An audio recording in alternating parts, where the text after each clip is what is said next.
Don't miss huge savings during the final days of NFM's Memorial Day sale. Take an extra 10% off the current price on furniture, flooring, and more. Plus, save on appliances, electronics, and mattresses via mail-in rebate. Get $100 off when you buy 2, $500 when you buy 5, and save $1,000 when you buy 8. The more you buy, the more you save. With 24-month financing on qualifying purchases. Only at NFM. Minimum monthly payments required. 18% APR. Some exclusions apply. See store for details. Get everything you need for your bathroom remodel now at Menards. Magic Woods has the vanity you need to complete your dream bathroom. Check out our great selection of over 100 Magic Woods vanities. They offer timeless and traditional vanities with superior quality and unique styles to complement your home. Explore all our vanity options in store. And don't forget to check out our flyer on Menards.com for all the great deals happening now. Save big money at Menards. You can support this podcast at patreon.com/partnersincrimemedia. I'm Rebecca Lavoie, and this is Crime Writers On.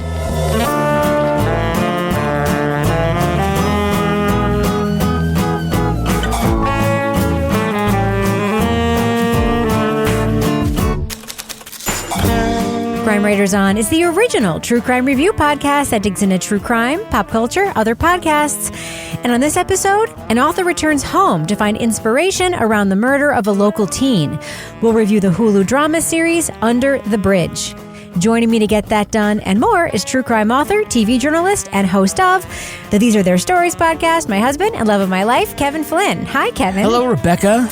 Also with us is private investigator, certified pet detective, resident cat lady, and author of The Final Curtain, Laura Bricker. Hi, Laura. Hey, Rebecca, and soon to be operator of a tour bus to the next burlesque show that Kevin Flynn is going to go on with me. You have to get a whole bus? Imagine. So many people want to go now. So many people. This is okay. So we're just going to peek ahead here just for a second. It's not even ahead. If you're on Patreon, you know that the latest episode of Leave It to Bricker is a breakdown of Laura's date with a guy who took Lance. her to a burlesque show in Boston. And of course, if you can imagine the people that would go to a burlesque show in Boston and how Laura Bricker would respond to those people, you pretty much know where this episode went. Huh. To Dunkin' Donuts? Not to Dunkin' Donuts. Oh. No. But questions about, was it pleather pants and weird shit like that? Yeah, it's worth the $6 a month to hear about. So I guess we're all going. Well, the next one is Star Wars themed, Kevin, and I know that's right up your alley. The Empire strips back. Yeah, yeah. And finally, our captain of all things cynical, author of the City Trilogy of novels, host of Strange Arrivals, and our Patreon Deep Dive Book Club podcast host, Toby Ball. Hi, Toby. Hey, I can't follow that at all. Well, Toby, Do you want to go on the bus, Toby? Where are you taking people on a bus? Like, if you could take them anywhere? I'm not taking anybody anywhere. Toby.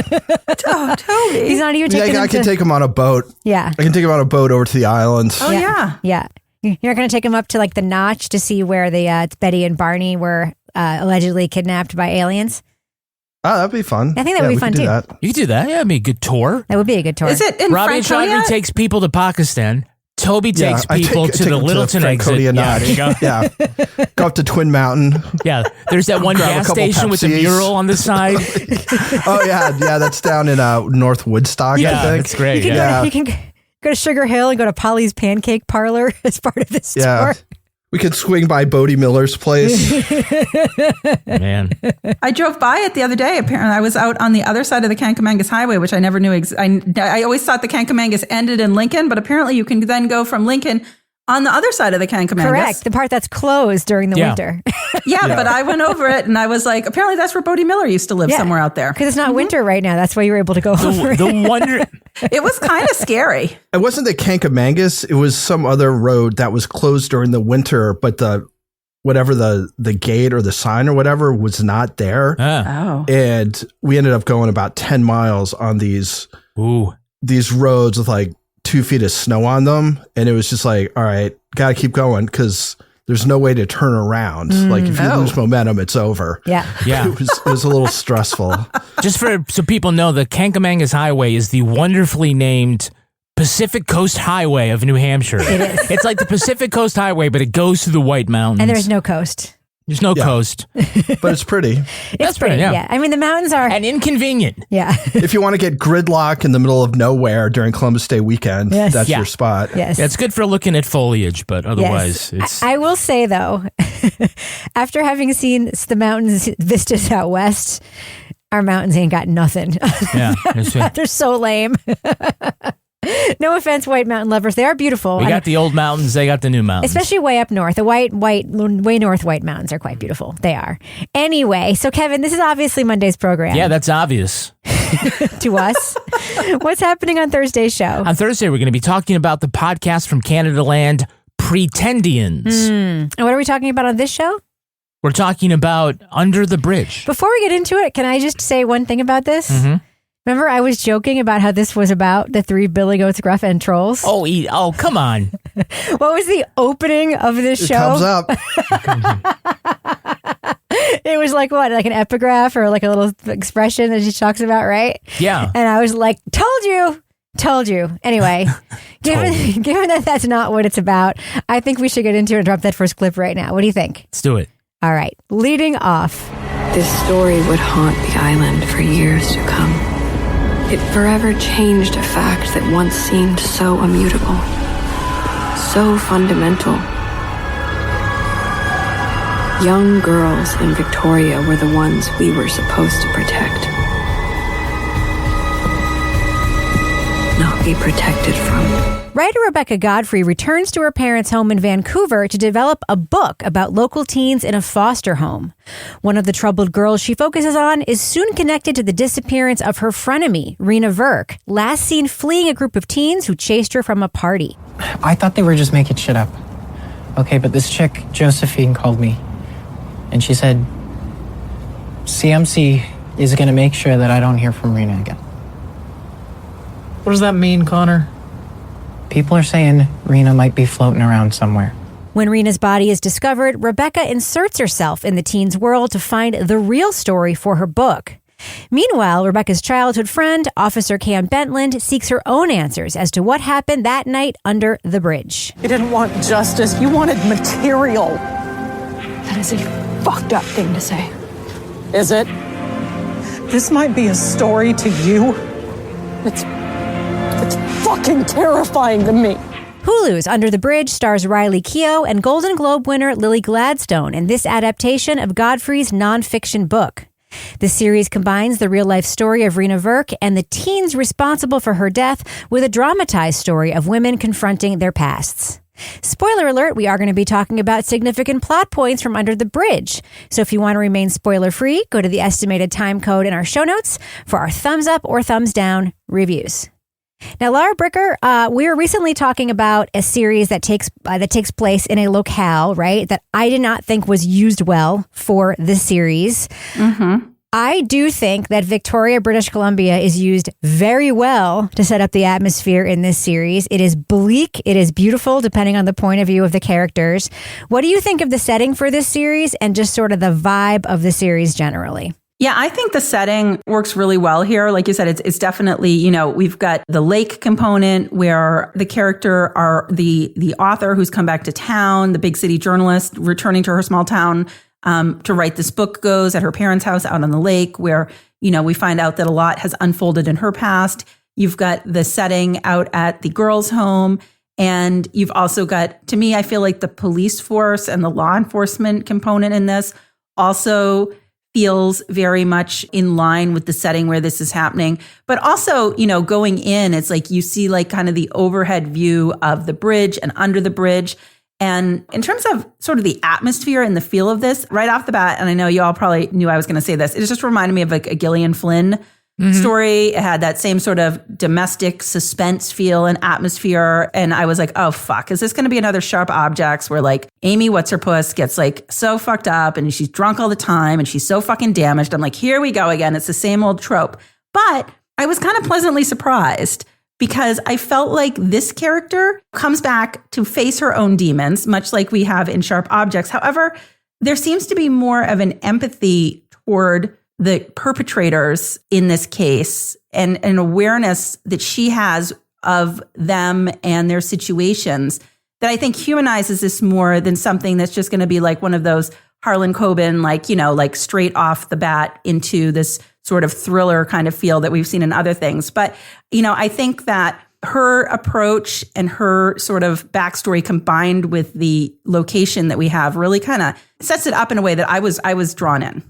I was really drawn in, frankly, by the performances in this series, which I thought were astonishingly good. We have Lily Gladstone, who's nominated for an Oscar and won a Golden Globe. We have Riley Keough, who's been getting a lot of acclaim for a lot of things that she has been in. Riley Keough, of course, is the granddaughter of Elvis, and it's very hard not to see that every time her face is on the screen. Obviously, we have Chloe Guidry as Josephine Bell, who's just terrifying in many ways. Izzy G, also terrifying. Toby, what did you think of the performances in this series? I thought that the kids were all astonishingly good and, scary in the right ways and empathetic in the right ways. The kid who played Warren was incredible. What did you think? Yeah. And I looked them up and they're all actually teenagers, which, they're not like 23-year-olds pretending they're 14. I think it's pronounced Diana Goodfellow, who played Dusty, was unbelievable. Yeah. I think that is in some ways like sort of the most complicated character in this whole thing, as someone who's conflicted and sort of acknowledges her weaknesses and stuff. I don't know. I thought it was a great character, great performance. Listen, I'm really, really sorry, okay? You're sorry? I know I fucked up and I miss you. I miss having a family. Dusty, you put a knife to my daughter's throat. You could have hurt her. It wasn't like that. I think that was one of the strengths of the show, quite honestly, is the way all the actors were able to kind of pull off these characters in a way that seemed, kind of realistic. There wasn't anybody who kind of took you out of the feel of it or made you think like, why is this person like this? Like it all seemed to kind of flow. And then Archie Panjabi, who's awesome. She's incredible. She always is.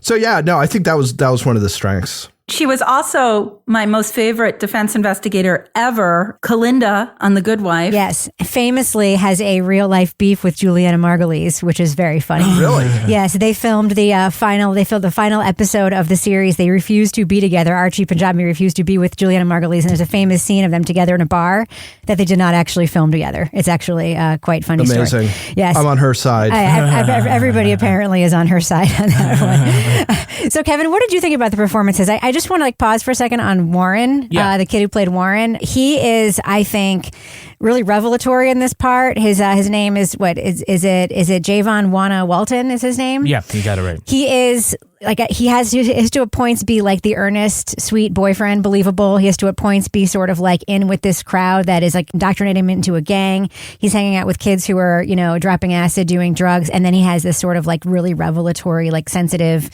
moment, this breakdown of this confession and all this stuff that happens to him. And it's just like so unbelievably well emoted. I kicked her. Just once. I was drunk. I know you're probably thinking, I'm a loser. Fucked up large. I think that the series does a really good job of showing teenagers both as being kids, but also to each other, terrifying and also very adult. Like, what did you think about that in the performances here? Yeah, when we talk about performances, let's set aside the two leads, further maybe the three leads here, but I thought that the series had better individual performances than sort of the totality of the story or of the series.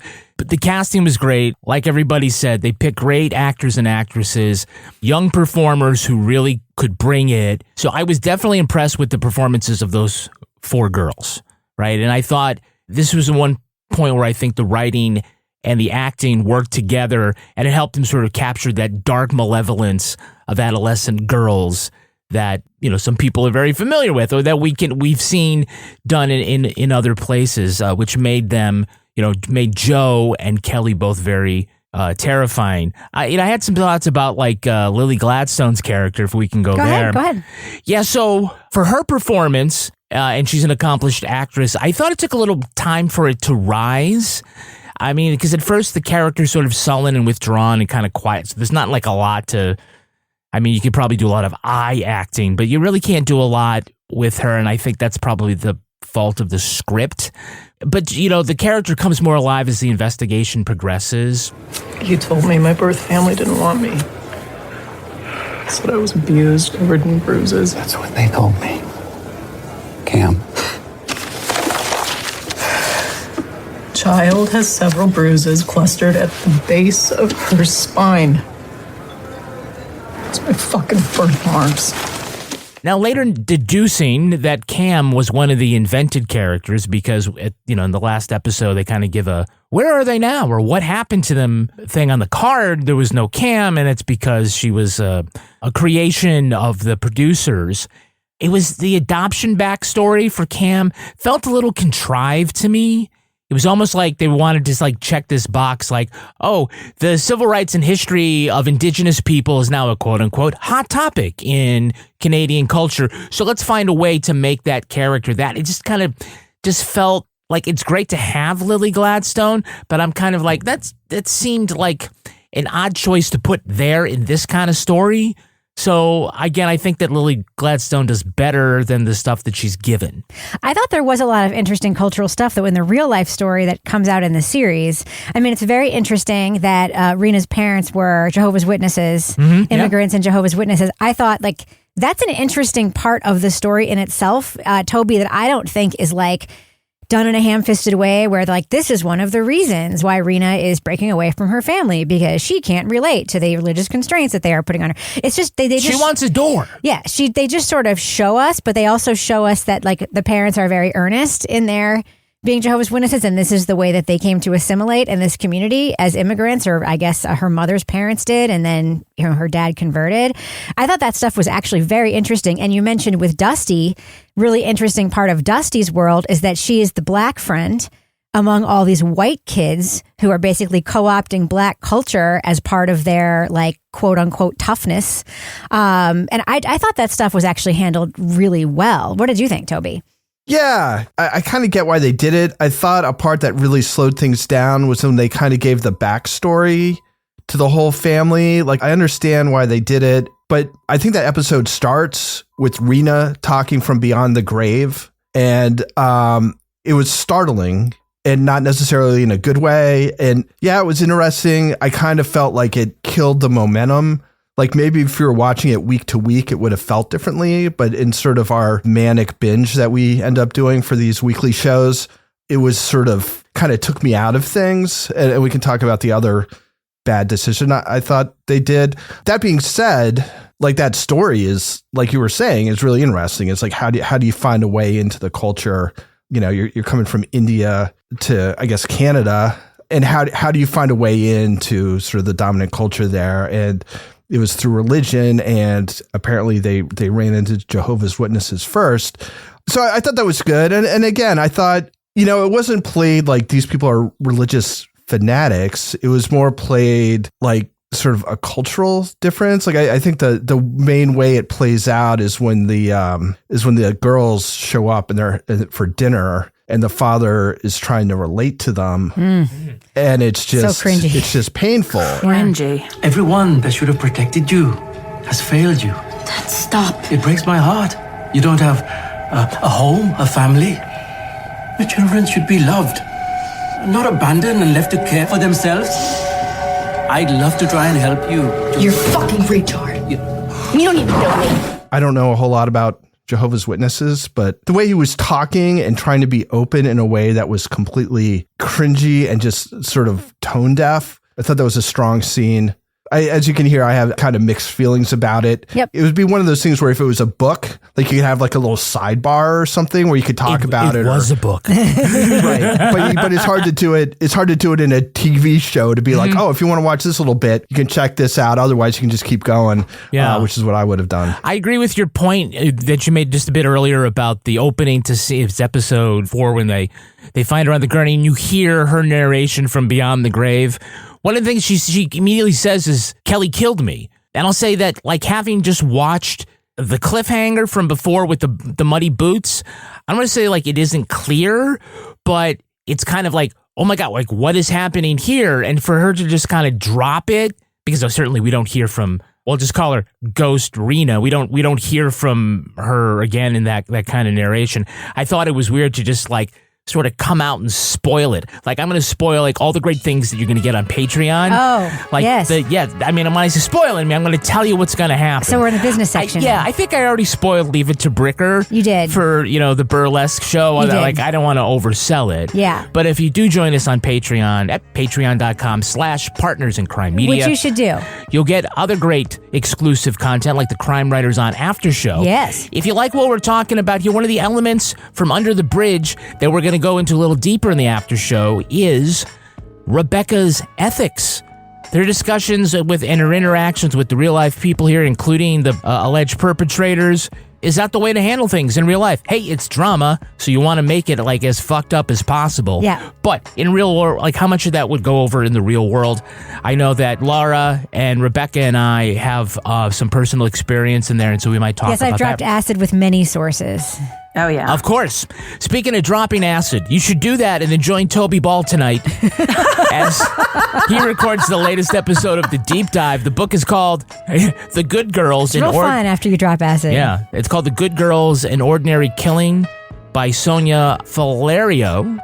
And if you are a Deep Diver supporter, you can watch Toby record it and partake either in the chat or like raise your hand and say, Toby, I've got a really important opinion. Spoil it for us, Toby. Did you like the book? Yeah, the book is actually it's a really easy read. It's got its flaws, but it moved along really well. A lot of insights into India, this particular part of India at the period in which this happened, which was, I don't know, like 7 or 8 years ago, maybe. Anyway, so it was good, and I think it'll be a good discussion. I mean, my notes are very, very long, so there's a lot to discuss. So take the acid. Come on in. If it feels right, just pop in. You could make a comment or something. Talk about the lights. They're so bright. Yeah. You could do that. Exactly. just follow your thoughts. Huh. Yeah. You're among friends. Yeah. And if you like those kind of live events, Rebecca and I are going to be going live on Patreon on June 19th. Nice. We're going to have a live episode of Married with Podcast. Where we'll dispense advice and, we will help you with life's messy problems. Kevin, can I plug something really quick? Please. It's coming up on Wednesday. Please do. All right. Well, if you happen to be in the Keough Coast area of New Hampshire, New England this week, on Wednesday, I'm interviewing Doris Kearns Goodwin, presidential historian, about her new book, An Unfinished Love Story, that is at the Music Hall in Portsmouth, New Hampshire. There are some tickets left for that, a few, I understand, on the balcony. But come see me interviewing Doris Kearns Goodwin about her new book on this Wednesday, June 5th at 7 p.m. at the Music Hall in Portsmouth. This is about her personal history? It's also about the 60s. Did she run out of presidential history she possibly could write about? There's plenty of president's shit in this. Plenty. Oh, okay. I like the story about the origin of the eternal flame. Oh, yeah, that's a story. That's a good one in here. Right. Yes. All right, Kevin. Does that do it for our business section? Thus ends the business section. I'm going to go ahead and fade that music out right now. Certified Transmission built its reputation on the job done right. It means hard work, honesty, and integrity. And quality service that makes customers feel confident and secure in their vehicles. At Certified Transmission, our expertly trained technicians diagnose, service, and repair transmissions. And together, we ensure our customers leave satisfied and worry-free. Certified Transmission, the job done right at the right price. Find a location near you at certifiedtransmission.com. So, Kevin, who's sponsoring the podcast this time around? Well, it's our friends from Quince. Ooh, oh my God. The weather's getting warmer. Time to ditch the jackets and sweaters and shorts and tees. Just get ready for summer. Why waste money on clothes that will only last one season? Why? Why do it? Quince Go to Quince. Kevin, did I not just buy you the best shirt? Yeah, it's funny because I have here this first bullet point. Quince has all of the seasonal must-haves like linen shirts. 100% European linen shirts from $30. I literally just bought you a European linen shirt from Quince. It was wonderful. It fit great. It held up great in the wash. Yeah, I love my linen shirts from Quince. Love them. Yeah, I'm definitely going to wear it all summer long. And you wonder, how do they get things like at these great prices? You should rest assured that Quince only works with factories that use safe, ethical, and responsible manufacturing practices along with premium fabrics and finishes. And you look good AF. Upgrade your wardrobe. Go to quince.com/crime Crime. for free shipping on your order and 365-day returns. That's QUINCE.com/crime. Crime. To get free shipping and 365-day returns. Quince.com/crime. Crime. Okay, Gavin, so who's our next sponsor in this podcast? We're sponsored by Shopify. I know them. Yeah, I mean, we talk about like sleuthing partners that get things done, like Frank and Joe. Oh, yeah, Frank and Joe. Who? Frank and Joe who? I don't know who Frank and Joe are. The Hardy Boys. Oh, please. That was a boys' book. Okay. I don't want to be gendered, but come on. All right, what about Bess and George? Oh, they were Nancy Drew's friends. Yes, they were. Yes, they were. They got it done. How about Holt and Steele? From Remington and Steele? Yeah, what were their first names? Remington. Steele. And Stephanie? Stephanie Zimbalist was Laura Oh, Holtz. I don't know. Yeah, talk about perfect partners when it comes to solving crimes, but what about the perfect partners when it comes to growing your business? That's you and Shopify. Shopify is the global commerce platform that helps you sell at every stage of your business. Whether you're selling sleuthing supplies or marketing mystery merch, maybe it's those online courses for cat detective school. Shopify will help you sell everywhere. Kevin, have you ever bought anything online? Shopify is everywhere. Yeah, it is. From their all-in-one e-commerce platform to their in-person POS system, wherever or whatever you're selling, Shopify's got you covered. And Shopify helps you turn, that even includes like out the back of your mystery machine. That's right. You can sell the swag. And Shopify helps you turn browsers into buyers with the internet's best converting checkout. Sign up for a $1 a month trial period at shopify.com/crimewriters. Crime Writers. That's all lowercase. Go to shopify.com/crimewriters. Crime Writers. Now to grow your business no matter what stage you're in. Shopify.com/crimewriters. Crime Writers. Laura Bricker. Yes. One thing you and I think, have in common about this show, and that inspired my outfit today, to be completely honest with you, is the complete grunge 90s vibe of the show, the costuming, the sort of look, the feel, the music, the grunge like aesthetic that spoke to me, and I thought it was very well executed. And that's like not an era that's easy to capture, sort of the era of my early 20s. And I thought that they nailed it. They absolutely. And I think for me, what brought me into that is obviously the costuming, sort of the setting, but the music. And I was like, oh my God, it's like I'm back in college, because it was like all of the songs, the Notorious B.I.G. We had Nirvana. We had Cypress Hill. So I was like, I think the music really brought it out. Also, the payphone. Yep. The CD player in the car. The CD player when she got the new CD, when her uncle gave her the CD. It just... The Steve Madden shoes. Oh, yeah. Like, it's like that same sort of nostalgia feeling that we had for the 80s, but I haven't necessarily seen it done well for the 90s or the late 90s like it was done here. And it's like, you know, when you hear like certain songs and it takes you back to exactly where you were when that happened, I'm like, oh, and here I am at some frat party at UNH dancing to this song. And I'm like, oh God, like what a flashback or whatever. I got to tell you, I felt a lot of anxiety watching this, knowing that it really happened. The murder part really happened. Like, it is fucking horrible murder. Yeah. And fucking terrifying. And I want to say, like, segueing on that, from that scene in the payphone to then seeing them go to the bridge and you know what's going to happen. I thought it was a really good decision not to show what actually happened. Right. Or not to, even if they're not showing who's doing it. Because I think having the kids talk about it and report what happened and having the suggestion was actually more effective. Yep. But I don't know if you guys also, I was just like covering my eyes as we were getting to that part, like, oh no, oh no, oh no, oh no. Yeah, you make a good point, because it also means that they're not declaring what actually happened, right? Because the perpetrator, the defendants sort of give somewhat different views. And that's not to say it can't stake out a narrative declaration of like, no, this is how it really went down. But you're right to sort of leave a little mystery there. I think it certainly leans towards Warren's telling of it. Yeah, it's also how it played out. I mean, also, yeah. People heard how it happened from the kids, so why shouldn't we hear it that same way, right? Yeah. Yeah.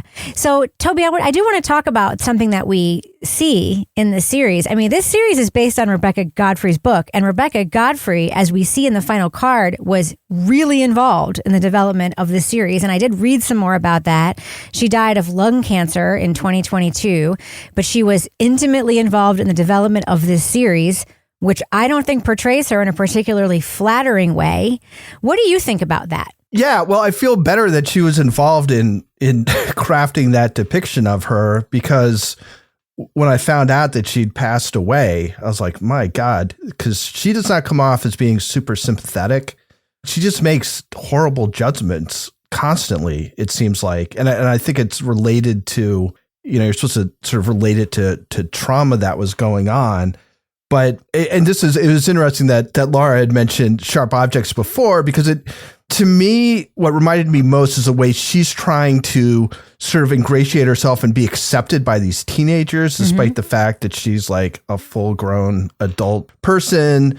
I thought the way her relationship with Warren was portrayed was like verging on the troubling. He calls and she like lies down in bed and starts talking in this like husky voice, and just her sort of assumption that he's like this innocent kid who got stuck in something, and like even if he did something wrong, it sort of arises from this like general innocence. It gave me the icks, Toby. It gave me the icks. Yeah. So I was like, my first reaction was like, oh my God, like they really did this to this writer who wrote the book that they're basing this whole thing on. But if she was kind of involved in that and was like that self-reflective, if this is in fact sort of reflective of what happened, I mean, that's a bold and honest choice on her part to portray herself that way. Maybe this is the time to get into it. I realize I'm like talking. No, it's okay. I thought can I just notice something about her dress though? Yeah. Did you not tie the fact that she throughout the series until the trial was dressing more and more and more like Josephine throughout the series? Her clothes sort of evolved into Josephine's. I did not pick up on that look. Yeah, it's sort of like throughout the series she became a big girl, and then we see her at the trial and she's wearing like a blouse and skirt and is not anymore. Like it was a very interesting sort of, and she's looking like super tired and run down. Exactly. Anyway, what were you going to say, Toby? Well, I just thought, one of the parts that was super, super cringy to me, and then sort of my after, like thinking about it, seemed even weirder, was at the very end when Rebecca and Cam are talking, and she said, I was looking for my brother in Warren, and I think what I actually found was myself. I thought that the reason it felt close to Warren was because he reminded me of my brother. But I think he just reminded me of myself. Because we're both the reason that someone died. What does that mean about your relationship with Warren? Like, what does that mean about your like concept of like what a relationship with a sibling would be? Like this sort of flirtation, and it was just very strange. So when that whole thing, as I reflected on it, it seemed a little more disturbing that she was searching for her brother and that was the way she would behave towards him. Anyway, that's sort of in a kind of like, I thought a lot of this sort of trying to explain stuff at the end that I thought had developed and you could understand without the explaining was sort of a downfall of the ending of this. Well, if you want to root for a protagonist, one of the ways is to make them seem vulnerable so that you are pulling for them, right? Pulling for who, though? Who's the protagonist? Well, in this, I mean, the hero of the story is Rebecca, right? I think it's Cam, personally, but... Okay, well, also, I mean, you can have more than one protagonist, right? Yeah. But speaking specifically of Rebecca and the character of Rebecca, and the ways they make her seem vulnerable just make her seem kind of bad. But I'd rather they swing from making like the protagonist too flawed in that way than to making them too competent here, like, let me just go in and take a look around and elementary, my dear Watson. I would prefer that. But you're right, the boundaries are such that, again, and I feel like this seemed to have had, I mean, we have to assume it had a lot of Rebecca Godfrey's approval or input on. Let's hope so, right? Yeah, I mean, I would say they wouldn't want to like flip this 180 degrees after she passes away. Then some of the choices end up being kind of incoherent because if they portray Rebecca as, gay or bi, and in real life, I know this doesn't really mean anything. In real life, Rebecca was married to a man, had children, doesn't mean that she couldn't have been bi, but to like all of a sudden make that her character, and then she's sort of flirting with Warren, it just makes Rebecca seem insincere It's not a comment on her sexuality, but it just makes her just seem like her motivations as insincere in some way, which again doesn't build sympathy for her as a character. So sometimes it just sort of didn't feel right. There's been a lot of talk about this online, by the way. There actually is no real life Cam, and that there's nothing pointing to Rebecca Godfrey being gay or bisexual. Well, it's like they're like, oh, let's have a token gay storyline here so we can add something else to it. And let's have a token gay storyline with this, cop that being said, like why couldn't they have just been friends? That's the other thing. Why couldn't they have been possessive friends? Or what if instead of Cam, it's like Cam's brother, and so it's a male, female? I mean, it's just the choices themselves are not wrong, right? It's not wrong to have two women attracted to each other as the leads. I mean, we're way beyond that. It just felt like weird jigsaw pieces in here where they just didn't quite fit and make it work. Well, the thing that, Laura, I thought was a missed opportunity, storytelling-wise, is that by making them lovers, right? And implying that Rebecca was in love with Cam as teenagers, which is what made her behave really possessively and push the brother away, which, you know, which may or may not have led to his dying by suicide, which obviously it was probably not the precipitating factor, and she shouldn't be blaming herself for, but blah, blah, blah. You can't be a dickish, possessive teenager with a friend and have it not be romantic, because that's honestly how friends are when they're teenagers. And we see that in the Josephine relationship, the Josephine Kelly relationship, and the Josephine Dusty. We see those girls being possessive, being weird. Remember, Kelly says to Josephine that she killed for her. And I think it would have been more interesting if, given that Cam is a completely made up person, to see that Rebecca had a relationship that more paralleled that than it was a romantic relationship. I don't know. What do you think? Yeah, I agree. Because I think that the dynamics between the teens and the teen girls in this felt very authentic and real to me. And I think that was something that was a real strong point in this, especially, you know, the angle with like the Crips and the Bloods and the female gang. And, you know, basically I'm looking at these, you know, the girls that are in this, and these are girls that like have tough situations. Their lives are unmanageable. And this is a way for them to feel like they're in control, like they have some power. It's like they're glamorizing the organized crime and the gangs. They're glamorizing John Gotti. But, you know, you also fluctuate from that tough exterior to then when you see Josephine actually become vulnerable with Reena, and now being vulnerable is scary. So now she's going to flip on Reena because now she's expressed like another portion of her personality that's like taking away that power that she feels when she's in that organized crime. So all of those dynamics. And then when Reena and Dusty are kind of having their side conversation about, you know, we're going to stand up to Josephine, like this all rang so true to me. So true. It felt so true to me. It felt so authentic to me. And you could see like, oh, I remember knowing girls like this. Yes. I remember these dynamics. It felt genuine. And it really then, when you're hearing and learning about how this crime played out and why this crime played out and who turns on who and who doesn't turn on who, very genuine. So then flipping back to what Kevin was saying, that whole dynamic with Cam and Rebecca did not feel like, I was like, oh, now we're in the bathroom. Okay, lately, what is it with the shows lately? Oh, we have people having sex in the bathroom all the time. Like, no, thank you. Well, bathrooms are hot, Laura. I guess I'm not putting it on my list. No, we're not having sex in the bathroom. But I, you know, so I think that those female teenage dynamics in this really were kind of the heart of all of this in terms of, and this case, as you guys have, any of you read it, is like bullying, and really this case raised awareness of bullying, but it felt so real. Yeah. Yeah, and you're like, because it was real and it is a real story, but the people that they put in these roles and the way that they played them off each other really hit you kind of viscerally as you were watching it. Yeah.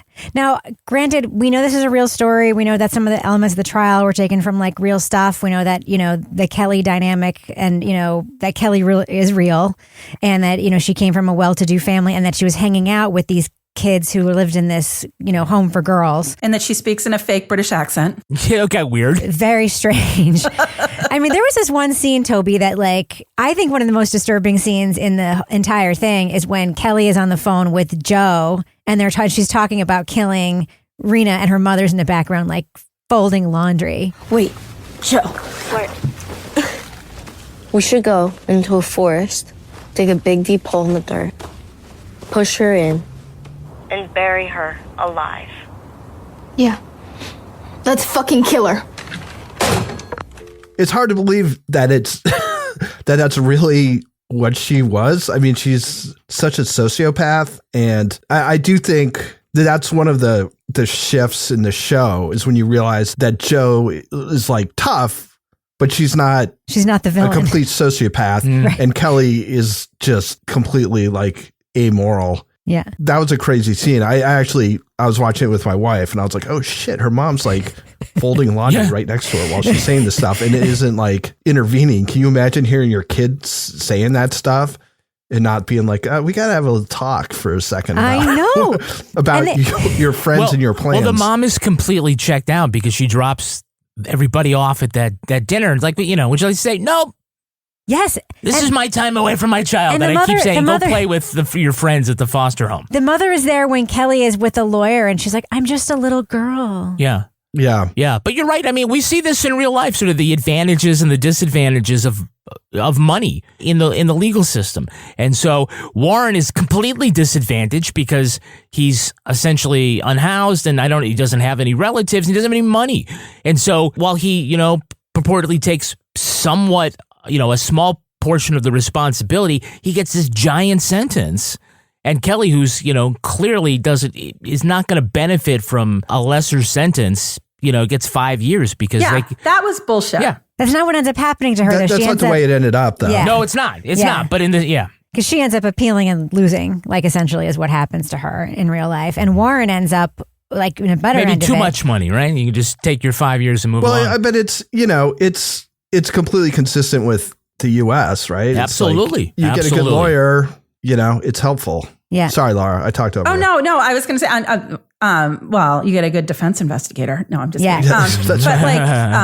But like with Warren, I was really struck by the fact that his character, I felt like had so much depth. I feel like that was one of the characters that really had a lot, that he actually ended up becoming an advocate for restorative justice at the end of this. And I was like, okay, that is an outcome that I was like, I like that. Because, I thought, especially when you heard his backstory and everything, and you're watching like more and more of his story come out. And then you see the scene where her mother goes to sit down with him and is like, I forgive you. And as that was playing out, I was like, oh, these are like when they have settlement conferences and they avoid the court. But it was playing out in this case in real life. And, she has to forgive him in order to move on. And then he actually, it felt to me like he takes that to heart, and now that's what he's doing with himself. So that was like one of the positive things that came out of this. And from what I understand, that's real, that they have a relationship now, and that they have come to peace with him. So I think that's really interesting. Suffering from aches and pains? The all-new Tempur-Pedic Adapt mattress eases your pressure points all night, every night. Now, save up to $500 on select adjustable mattress sets at TempurPedic.com. Select adjustable mattress sets only. Lesser savings may apply. For the first time ever on 60 Days In. We're going in as a united front. We signed up for this. Would you? 60 Days In. New episode Thursday at 9. Part of The Pursuit, a crime and investigation event. Only on A&E. Pick up your ultimate DIY companion with a skill power tool at Menards. With power and precision at your fingertips, tackle any project with ease. From drilling to sawing, sanding to driving, Skill has you covered. Engineered for efficiency and durability, Skill power tools deliver quality results every time. Save big on Skill power tools. And don't forget to check out our flyer on Menards.com for all the great deals happening now. Save big money at Menards. Here you are, BPMs high, sweat dripping, body moving, tongue panting. You're working hard, real hard, and you're thirsty. You need vitamins, nutrients for peak performance and energy. And your plants do too. Aw, I mean, just look at the little guy. Water-soluble plant food from Miracle Grow is full of essential nutrients. Just a little scoop into your watering can and boom, instant feeding and bigger, more beautiful plants. It's kind of like a sports drink for your plants. You may have to suffer from heat, but your plants do not. Okay, let's do what we do. Let's let our listeners know, should they check out Under the Bridge on Hulu, starring Riley Keough and Lily Gladstone. Laura Bricker, what do you think? Thumbs up or thumbs down for Under the Bridge? Yeah, I'm thumbs up on this. When I read the description before I started, I thought, oh no, I don't know if I want to watch this. This sounds like it's going to be super disturbing. It was actually a really interesting look inside a crime with teens in a way that looked at the crime sort of from all sides with empathy towards everybody involved in it. And it also had that sort of domestic suspense thriller sort of feeling as you were watching it. So it was like, I don't want to say fun to watch, but it was an enjoyable thing to sit down and binge watch on a rainy day because it was just compelling. There was a little bit of a slump in episode 6. I was like, I don't know if they're going to land the plane here. But then the last episode, I was like, okay, this brought it all together. I think it's definitely highlighting, teen bullying, how that can go horribly awry. In Canada, this is a case that like a lot of people know about. It's very well known. I had never heard of this case. So I did my research, looked it up. Overall, I think this was a really interesting series. And so it is a thumbs up from me. Toby Ball, what do you think? Thumbs up or thumbs down for Under the Bridge? Okay, so I'm a thumbs up. I think it's really well acted. I think it's like sort of 90% really well written. There are just some things that they do, which I think kind of undermine it, that keep it from being like really, really good. They feel like they need to explain things they've already shown you in a way that I found kind of took me out of the spell of the show or whatever. It was like, why did you, like, people wouldn't actually be talking about this stuff because they would know it. And that's just like one sort of example. There's another thing where they spend some time on a backstory that kind of interrupts the flow. Again, I found like the end of episode 6 and episode 7, it felt like it really kind of lost momentum. And then the last episode, sort of pulled it back. I think it had some of the same issues that I had with the rest of the show, except kind of more so with all this explaining. But it also kind of resolved a bunch of things that were going on in a way that was satisfying. So, it's not because of these like flaws, it keeps it from being like really, really good. Again, it's like 90% really, really strong. And then I think 10% can get a little eye rolly or just sort of slow. So, but a 90%, that's like an A-. So that's a thumbs up. Kevin Flynn. I'm going thumbs sideways on this. Oh, wow. Wow. I pull my hand away from your hand. Wow, Kevin. Well, I mean, hear me out. Former love of my life. Speak your truth, Kevin. Speak my truth. This is supposed to be about anti-bullying, all right? So screw you guys. Bullying. I'm going to start calling people up, telling you. I'm going to look at your monstrous hairy legs. That's right. My God, it was like, fine, but I'm like, oh my God, she's going to get so much shit for that. Okay. I thought all the performances were really good. And I think that what this does well, when they get to the elements of sort of the real story of the crime, what's there, and, the lives of the actual people involved. I think it's weaker in its dramatized sections. And I know I'm not supposed to sort of look at this as sort of remembering or learning extra textually after the fact. Oh no, this part of this story is fake and this part is real, and then like reevaluating it that way. But I think that it's sort of like, it speaks to like what I was thinking about. Like, why do these things seem like stock characters to me and this stuff seem like really fresh? And so for that, it's not bad. But am I like going to enthusiastically say to everybody, I want you to go and watch this? Probably not. It's not horrible. It's got a lot of good stuff. But for me, I can only muster up a thumb sideways. Oh, well, I super liked it. I wasn't perfect, but I think that like we've watched a lot of adaptations of true crime things that are like real bad, and this is really good as one of those goes. Mm-hmm. It reminded me a lot of The Killing, which is not based on a real thing, but it had a lot of that like atmospheric vibe, which I really enjoyed. And just I think the performances are really what brought this up like 4 levels for me. The setting was super good. It was really used really well, and just to a person, every single person in this just kind of went above and beyond and made it great. One thing that we didn't mention, there's a couple of really small scenes in here with Riley Keough's parents. And like, there's this guy who plays her dad. In real life, Rebecca Godfrey came from kind of a privileged background. Her parents were also writers. And it's sort of reflected in a really like small moments in this series. This one like tiny scene with her dad, which I just thought was so well done. And there's a lot of little moments in this that I just thought were really smart and good. And yeah, it's flawed, but I super enjoyed watching it. So thumbs up for me for Under the Bridge, my favorite series about trolls and goats that I have watched this year. Jesus Christ. And now it's time for my favorite part of the podcast, little something I like to call the Crime of the Week. There was a different kind of traffic jam this week in San Jose. A truck carrying 40,000 pounds of strawberries flipped on its side while taking the on-ramp from the 101 to Interstate 880. I think they just say from the 101 to the 880 in California. It took officials 11 hours to clean up the fresh-picked fruit and reopen the ramp. But it wasn't a complete loss. The produce company was able to salvage several tons of undamaged berries. How do you bring those to market? You're like, here are the unbruised. Here's some road berries. Zero asphalt strawberries. So, panel, some of those berries will make it to market, but we've got to do something with the rest of them. What would you do with the remaining smushed strawberries? Lara Bricker. Well, clearly it's summer and it's super hot out, so I might make a strawberry basil mojito. I think that would hit the spot. What about you, Toby Ball? Pop-Tart filling.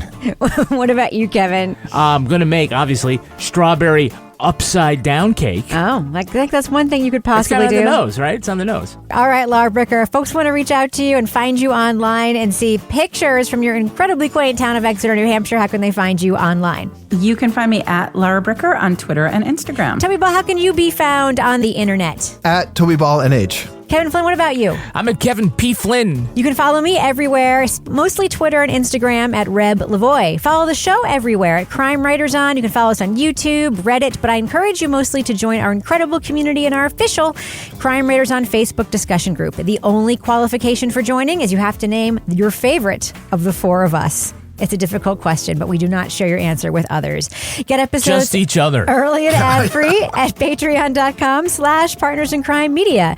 You'll also get the Crime Writers On After Show, Married with Podcast, Lara Bricker's spicy Leave It to Bricker podcast, and Toby Ball's Deep Dive Book Club podcasts. Our theme song was composed and performed by Ty Gibbons. Our editor is the wonderful Livy Burdett. The executive producer of this program is Kevin Flynn. This show was recorded in Studio C, the closet in our New Hampshire basement, where we also succumb to peer pressure and drop acid just to prove to the teens that we can hang. So cool, man. On behalf of all the crime writers, thanks so much for listening. We will catch you later. Here comes ruining everything.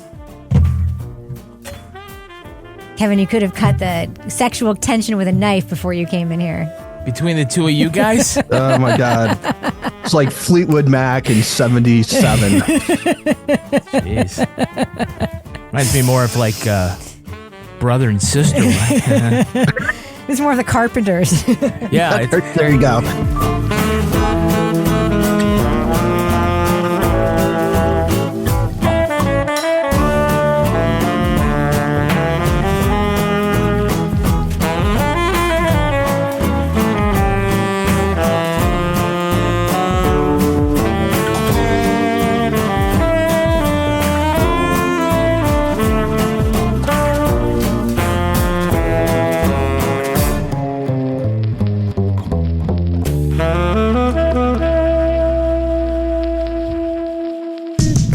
In Crime Media. National Outlet Shopping Day is back. Join us June 8th and 9th at Simon Premium Outlets nationwide. Score thousands of can't-miss deals from brands you love all weekend long. They've got up to 65% off every day, and the National Outlet Shopping Day deals are even better. Visit premiumoutlets.com/NOSD to find a premium outlet near you. That's premiumoutlets.com/NOSD.